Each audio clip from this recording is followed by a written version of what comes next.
Isomerism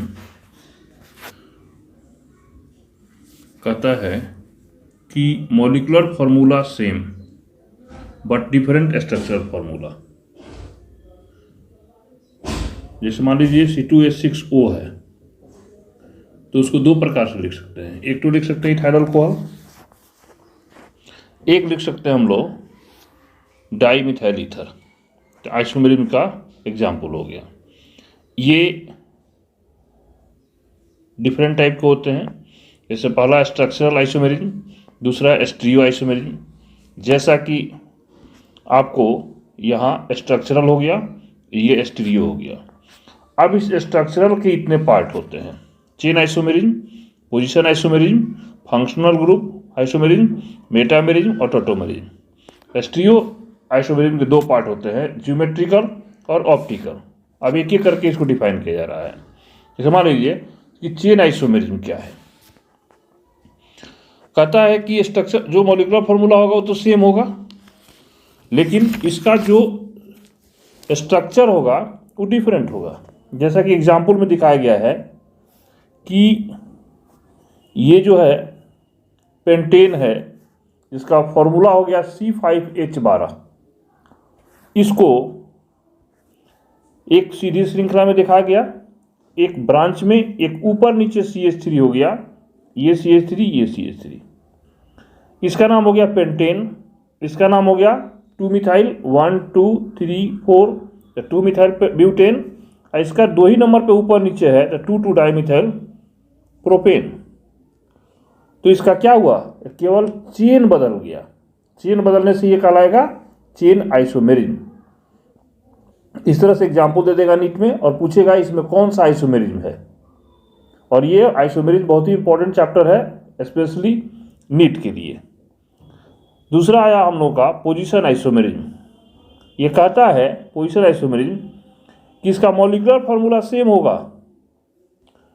molecular formula जो होगा C3H8O होगा, लेकिन स्ट्रक्चर जो होगा उसमें स्थान बदल जाएगा।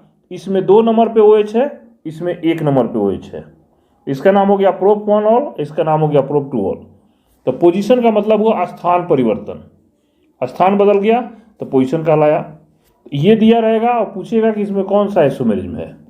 जस्ट इसके बाद फंक्शनल ग्रुप आइसोमेरिज्म, जो हम पहले एग्जाम्पल बोले थे C2H6O, वही एग्जाम्पल इसमें अप्लाई होगा। जैसे मान लीजिए ये है, इसका एक स्ट्रक्चर बन गया इथाइल अल्कोहल, दूसरा बन गया डाई इथाइल ईथर। दोनों में क्या हुआ, क्रियात्मक समूह जो फंक्शनल ग्रुप है इसमें OH है और इसमें O है, ये बदल गया। बाकी मॉलिक्यूलर फार्मूला सेम होगा, स्ट्रक्चरल फार्मूला में क्रियात्मक समूह फंक्शनल ग्रुप चेंज हो गया। अब इसके बाद आइए मेटामेरिज्म। सेम टू सेम सबका मॉलिक्यूलर फार्मूला सेम होगा, लेकिन इसमें अल्किल ग्रुप डिफर हो जाएगा। टॉटोमेरिज्म में कीटो से इनॉल फॉर्म में बदल जाता है। इस तरह से स्टीरियो आइसोमेरिज्म कहता है कि मॉलिक्यूलर फार्मूला सेम होगा, प्लस कार्बन एटम पे लगे हुए जो होंगे वो अलग अलग व्यवस्था में भिन्न होंगे। इसके दो पार्ट होते हैं, पहला हो गया ज्योमेट्रिकल और दूसरा हो गया ऑप्टिकल। ज्योमेट्रिकल कहता है कि इसको सी सेंट्रांस आइसोमेरिज्म भी कहा जाता है। सी सेंट्रांस आइसोमेरिज्म, इसमें देखिए इसमें दोनों Cl नीचे लगा हुआ है, इसमें एक Cl यहाँ एक Cl अलग अलग व्यवस्था में हो जाता है। तो molecular formula same, structure differ हो गया। अब आइए ऑप्टिकल।